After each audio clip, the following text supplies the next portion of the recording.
Also Ezra meinte, dass sie immer großen Wert darauf gelegt haben, minimalistisch zu klingen, in dem Sinne, dass sie wollen nicht, dass der Sound zu dicht, zu voll klingt.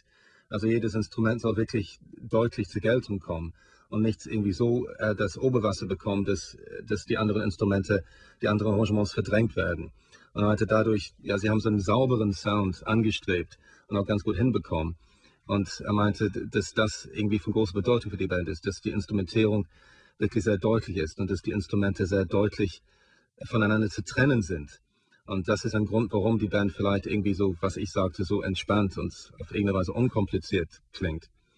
And I mean, is that something you achieved yourself? I mean, you're still quite young to be kind of great producers. Right? I mean, when you actually started off making your own demos, I mean, did you always have that feeling, that use of space, that feel for space, and that cleanness in the sound, or did you actually look for professional help to get that created? That's been a goal from the very beginning, and Rostam was always the producer within the band from our first demos to this whole entire album.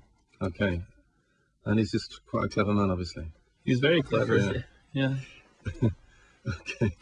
Also Rostam hat immer die Band produziert, also schon die ersten Demos und auch die beiden Platten jetzt. Und es war schon von Anfang an das Ziel gewesen, diesen Sound anzustreben. Ich dachte, es klingt einfach, auch das erste Album war einfach sehr gelungen für die Verhältnisse an der Debütplatte. Oft ist es so, dass eine Band ein paar Jahre wirklich braucht, um zu klingen, wie sie klingen wollen. Und das haben sie tatsächlich dann also von Anfang an geschafft. Okay, we're going to hear another song from the debut album now, from 2008. In fact, again, a song which wasn't a single. I didn't really go for the singles on this album. It was all kind of the longer album tracks. And the song we're going to hear now is M79, which I think is one of the most ambitious songs on the album. Also wir hören jetzt das Stück M79 von dem Debütalbum von 2008. Einer der Songs, der besonders ambitioniert war. Und es war keine Single-Auskopplung. Ich sagte gerade, dass es nicht unbedingt die Singles waren auf dem Album, die ich besonders gut fand, sondern eher die längeren Albumstücke. Hier ist also M79 von Vampire Weekend.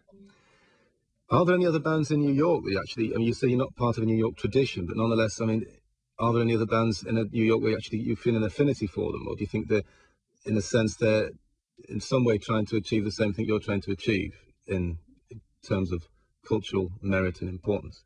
Or do you actually feel completely separated from what else is going on here? No, I mean, when we started out, we very much felt we were on our own. We were playing up at our school. We weren't, getting invited to open for anybody. But one band that we were talking about before, Dirty Projectors, they're one of the few bands that we can actually say we've known for years. I even used to tour in Dirty Projectors. So I've known Dave, the lead songwriter in Dirty Projectors, since before Vampire Weekend started.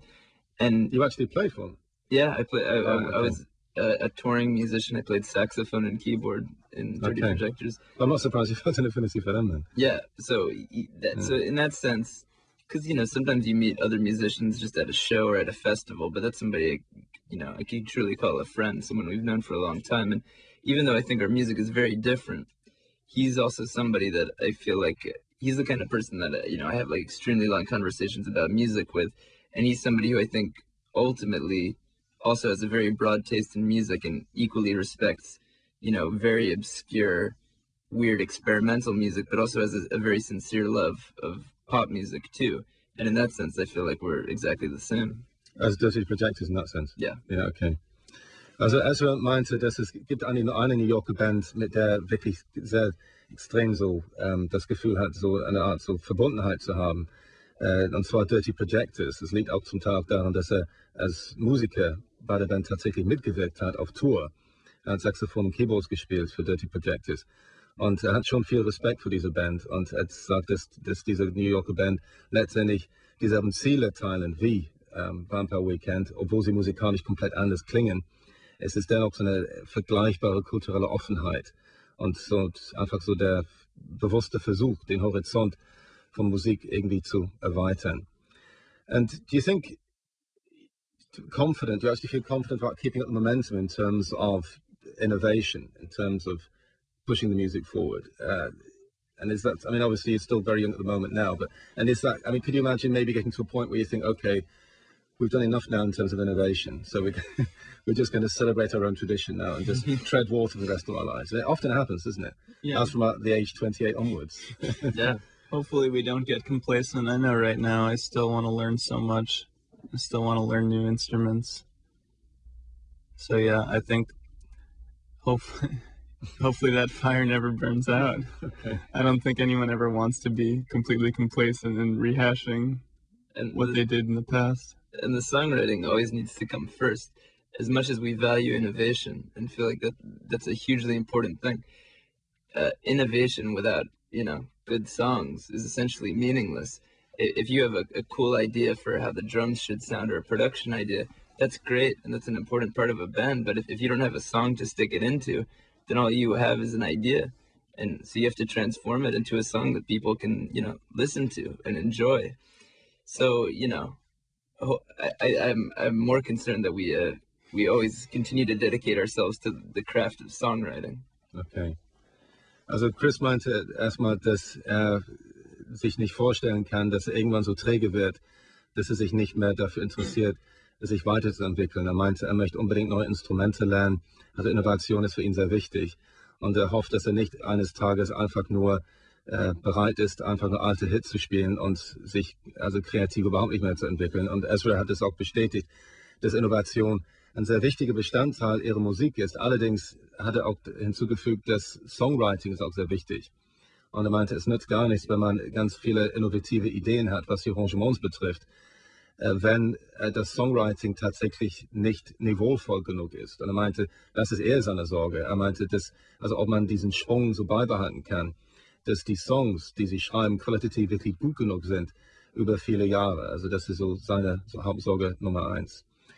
Okay, we're going to listen to one more song from the new album, Holiday, which is presumably about the fact that now you're professional musicians, you don't actually ever go on holiday anymore because you're just working all the time. Yeah. More or less, either doing promotion or playing gigs or, yeah. I don't know. I mean, what is this song about really then? Well, I think it's kind of questioning the whole idea of holiday. Especially, obviously, so many of us and so many people, especially, in America, you just work nonstop.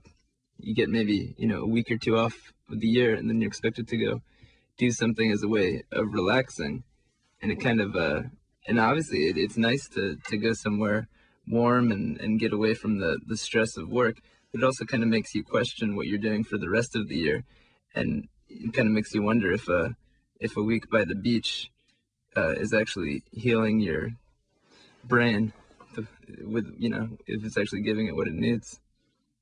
Yeah, well, the Germans actually maintain there's no point in going on holidays for a week. You have to go for at least 3 weeks. Yeah. Because you don't really regenerate otherwise. It's been actually proven. It's really? Not possible. Yeah, it's actually for the body and mind to be able to. It's under 3 weeks. You might as well not bother. Yeah. Well, the standard amount of vacation days in America for the whole year is 2 weeks. So. Yeah, so that's more or less basically Americans just never have a holiday. Not in the strict sense of the word. It wouldn't never recover. Well, no, it would never be recognized as such. Yeah.